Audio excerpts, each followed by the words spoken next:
September 2025. A company that made your car's brake pads and oil filters had $12 million in cash. It owed $10 billion.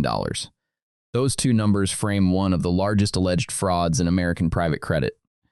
Federal prosecutors say the scheme ran for 7 years. This is the story of how a quiet auto parts company fooled lenders whose entire job was not getting fooled, and why nobody caught it until there was almost nothing left. For more than a decade, First Brands Group looked like the most boring success in American manufacturing. You may have had its products in your car without ever noticing. Fram oil filters, Raybestos brakes, Autolite spark plugs, Stop Tech, Trico wiper blades, Champion Labs. Patrick James built the company from 2013 through one acquisition after another. His brother Edward James was senior vice president. At its peak, it did roughly $5 billion a year in sales. It was private, leveraged, trusted by lenders like UBS, Jefferies, and BlackRock. That trust rested on a simple idea. The company borrowed against unpaid invoices, a process called factoring. In plain terms, factoring means a company sells the right to collect a customer's bill in exchange for cash today. The invoice is the collateral. Lenders accept that because real invoices usually get paid. But there were records spread across different lenders' files that showed the same invoice listed as collateral with more than one lender at the same time. Those records existed for years. We'll come back to that. Factoring works like this. A parts maker ships brake pads to a retailer. The retailer doesn't pay for 60 days. The parts maker sells that unpaid invoice to a lender for, say, 97 cents on the dollar. The lender collects the full amount later. The invoice is the safety. If the invoice is real, the lender almost certainly gets paid. Now, bear with me for 30 seconds, because this next part is the mechanisms that makes everything else possible. According to the federal indictment unsealed in January 2026 in the Southern District of New York, Patrick James and Edward James are accused of taking real invoices and pledging the same ones to multiple lenders at once. The same $10 million receivable could appear as collateral with UBS, Jefferies, and another credit fund, all at the same time. Each lender believed it had first claim on that cash. In reality, prosecutors allege the collateral had already been promised to someone else.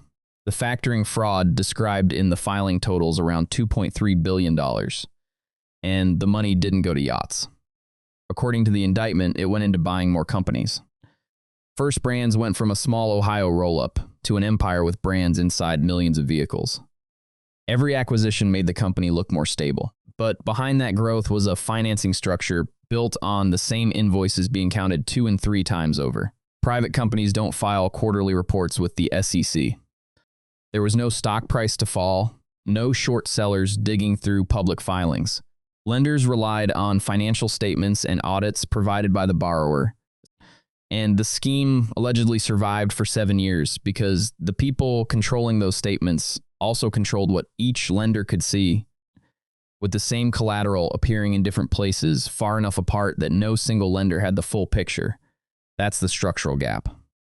Private credit, the world where funds and banks lend directly to companies, often outside public disclosure rules, is vast. But its disclosure standards are weaker than public markets. The lenders are smart. The information they receive is only as good as the borrower's willingness to tell the truth. And a company that owns Fram and Raybestos is too boring to scrutinize. That was the cover. Let me be precise about the numbers here. When First Brands filed for Chapter 11, the court process for reorganizing debts while trying to keep the business alive. In September 2025, the filing showed more than $10 billion in liabilities.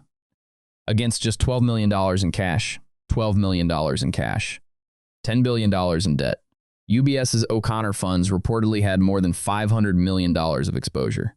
Jefferies and BlackRock also held meaningful positions. UBS began winding down one of its funds. By late July 2026, the rescue debt, the new financing meant to keep the company operating during bankruptcy, traded around 16 cents on the dollar. A lender who put in $1 could sell that claim for about 16 cents. These were not retail traders chasing a hot stock. These were institutions whose entire business is not getting fooled. They got fooled. The collapse also hit the real economy. First Brands supplied brake components and filters to automakers including Ford and GM. When liquidity vanished, parts shipments were disrupted. The people who felt it first weren't bankers. They were workers on assembly lines and suppliers waiting for invoices. The irony is hard to miss. This company sold parts designed to stop cars. The financial structure behind it did the opposite. It reused the same safety until, when the system finally stopped, there was almost nothing left to catch the fall. But the real question wasn't whether the scheme existed. It was why no lender caught it for 7 years. The answer says something about how private credit actually works. And it doesn't stop with this company. The reckoning came in stages. First, the Chapter 11 filing exposed the gap. $12 million in cash, $10 billion in liabilities.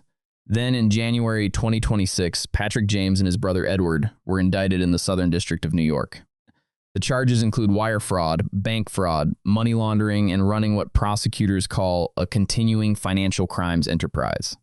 A cooperating co-conspirator had already pleaded guilty and is cooperating with prosecutors.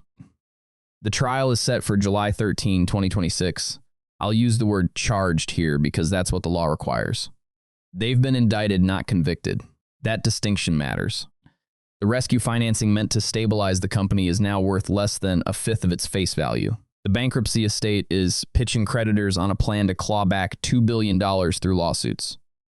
Meanwhile, Ford and GM have had to manage disruption in their supply chains. For Patrick James, the man who built a $5 billion auto parts company, the next stop is a federal courtroom.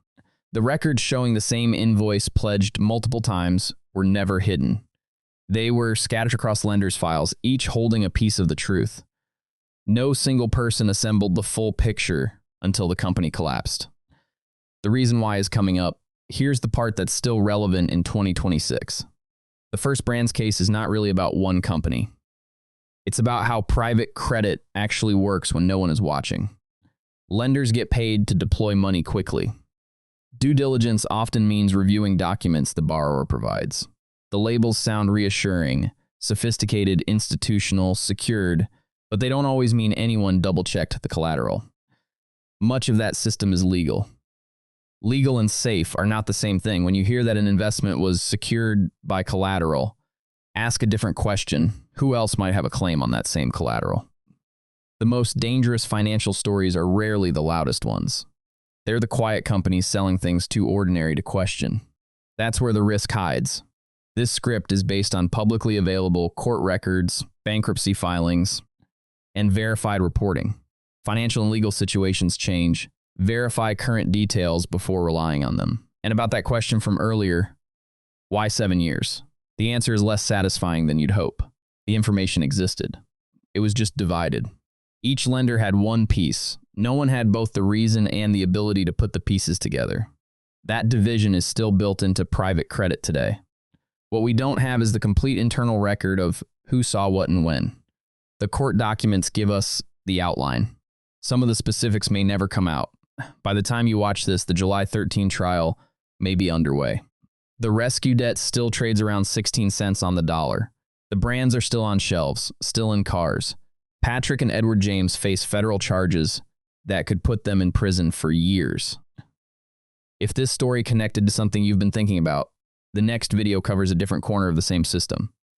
The money is gone. The invoices they allegedly sold more than once were real. The safety they promised was not. And the system that made it possible hasn't been sentenced to anything.